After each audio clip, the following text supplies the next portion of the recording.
Hey, what's going on, everyone? How you guys doing this morning? My name is Matt Jarbo. This is $3 Theater, and it's another week, another episode of The Mandalorian. And I have to say, whatever complaints I had with the last episode, gone. This episode is now my favorite episode. It is hands down my favorite episode. I know that when the other Mando showed up in episode 3, that was a fantastic episode. That's number 2 now. It's a very close thing, but this episode, The Prisoner, I loved it. I loved everything about this episode. I had so much fun watching it. I was laughing.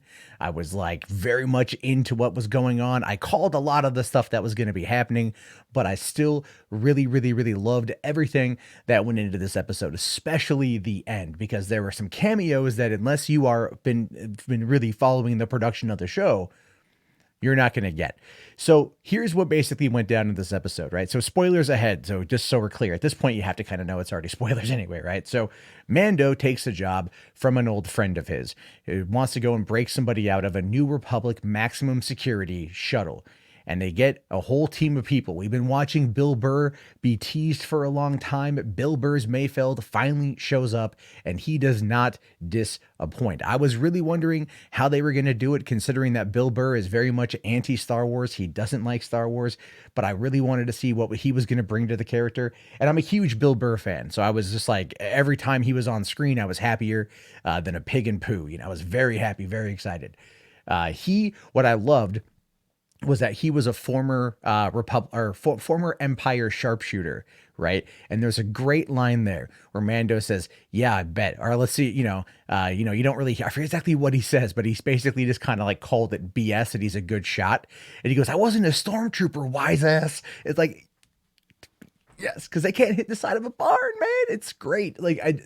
I laughed so loud. I'm pretty sure I woke my kids up. That had me rolling in laughter. And then the very next scene, there was a whole thing with like a Canto Bite reference, which I kind of rolled my eyes at. But I'm like, all right, fine. If you're gonna reference one thing, eventually the Last Jedi is gonna be called up too. Okay, fine. Okay, fine. Whatever. I'm okay with that. But then we get to meet the Twi'lek, who apparently at some point had a relationship with Mandalorian.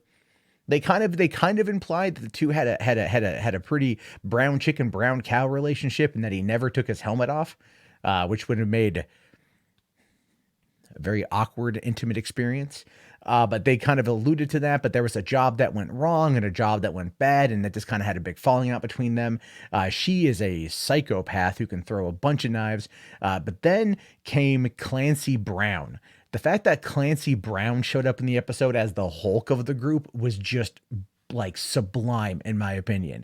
I loved that they had Clancy Brown, because I'm a huge Clancy Brown nut, man. And the fact that he played a psychopath was awesome, because it reminded me of the bad guy from Highlander, because he was the bad guy in Highlander. Then he had the Robot Zero, voiced by Richard Ayoade, who at first I thought was Jermaine Clement, but then it dawned on me that it's Richard Ayoade from the IT Crowd, and that was fantastic. He didn't have a lot of jokes, but it was just he had that sarcastic wit, and that was awesome. So you had this like, and then the Twi'lek, whose name I forget right now, she was played by Tonks from the Harry Potter movies, right? Who also was the one of the wildlings that you met in season 2, I think, of Game of Thrones. And so she popped up for the episode, like, oh, like that's cool. She's pretty well known. So you have like this group of actors, of well-known actors, that are playing this band of mercenaries going to break this dude out of this maximum security shuttle. And of course, like, the whole time I'm going like, where's Baby Yoda? Like, what's going on? And then we find out that Mando had him hidden, and Mando doesn't want anyone to know that he's there. But they're kind of jerks, and they basically figure it out. But they go on the mission anyway. But then when they break him out, they double cross him. And they double cross him, and they throw him away in the cell. And Mando does, basically at that point in time, Mando goes full on Die Hard, which I loved. But there was another moment too before that. I don't want to get too far ahead of myself here. There's a moment ahead of time where Mando, they find the control room, and there's one singular human Republic guard who's there. It's all droids on the rest of the ship. There's one organic life form, and that was a little bit weird to me, that you would have maximum security ship with only one human. I mean, it makes sense, I guess, when you think about it, but Mando tries to save the guy's life because he's got this like homing device, basically kind of like a beacon. He presses the button. You're going to have New Republic ships on your ass in just a few minutes, and they are going to tear things up. And of course, he gets killed, but he triggers it in the meantime. So they've only got a few minutes. Like they got 20 minutes to get the hell out of there. And keep in mind, they double cross Mando. They break out the guy who happens to be the Twi'lek's brother, who Mando had left to die before, and he doesn't like him. And then they fight. The fight scenes are really cool. I really like it. The one with Bill Burr is the greatest. Like the way that Ricky Famuyiwa actually shot that scene with like Mando, like it strobe lights and the Mando's walking and he disappears. It was really, really, really well done. All the while, Bill Burr is getting visibly scared, more visibly scared. He's just like, oh, I don't know, he's here and whatnot. And then I thought that he took everybody out. I did. I thought Mando killed everyone. We just didn't see it because it was, a TV show. But there's a lot of droid carnage. I mean, Mando hates droids, and he takes out his rage on about 4 of them. And he does it in a spectacularly violent fashion, which I really, really, really enjoyed. That we finally get to see him go off on a droid, showcase if he could take those things down. Taking out these guys would really be no problem. But at the end, when they track the brother down, the brother's getting back to the ship. And right as they get there, the brother basically is like, look, you were hired for a job. That's your code. That's your way. Get me to where I need to go. I'll make sure you get paid, and that's it. Screw the rest. Even my sister, I don't care. And Mando, being a man of honor, a man of his word, he delivers him. But the robot Zero is trying to keep an eye on Baby Yoda, and like we kind of think he's gonna kill it, because he's pointing the gun at it. It doesn't really make any sense as to why the droid was going to kill Baby Yoda, but then Mando kills him like IG-11. So there's that, right? Takes him out.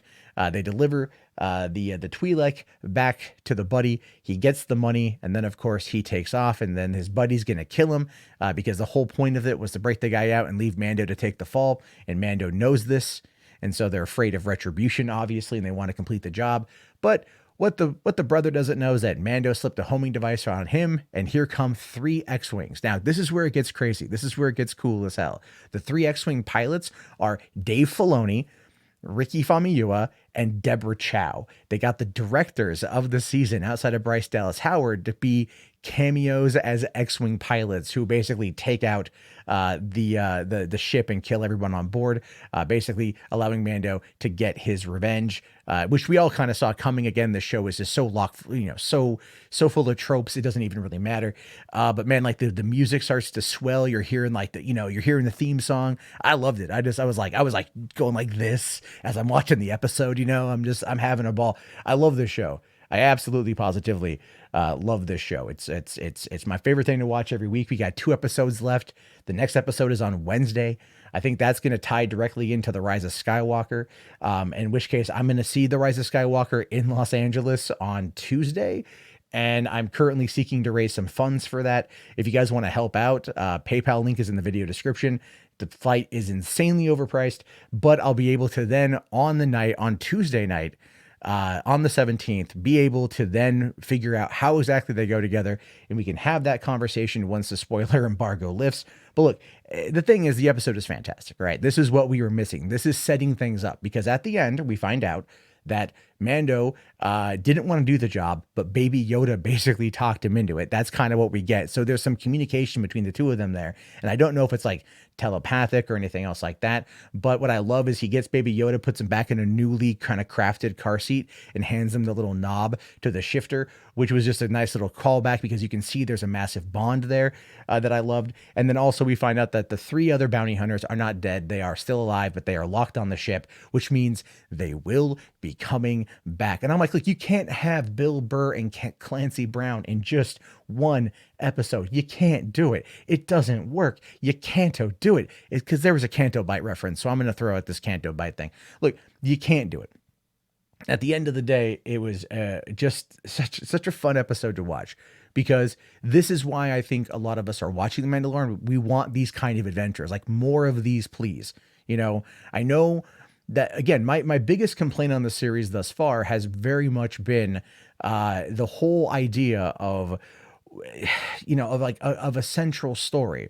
Like, we know him protecting the boy, the child, is the central story, but each week it just feels like they're kind of going from like next encounter to next encounter with no real end in sight. We've got 2 episodes left, which means that the next episode has got to introduce Giancarlo Esposito, and it's got to start setting up the what's going to be leading into the season finale. And that's just where I find myself at this point, is like, start giving us that story. This was good. This was great. More episodes like this are fantastic. And I do love this episode. But I would really want there to be a bit of story. Last week's episode was more about, it was more about like the nostalgia, calling back to Tatooine, which I did like, but it just didn't have the same oomph that the other episodes did. This episode made up for that in absolute effing spades. So anyway, I loved it. I can't wait to go watch it again in the morning when I'm fully rested and it's not 1 o'clock. Anyway, if you guys made it this far, do me a solid. Type in Baby Yoda into the chat so I know. And please be sure to thumbs up the video and subscribe if you like more Mandalorian reviews. Let me know that too. Have yourself a great day, guys. May the Force be with you.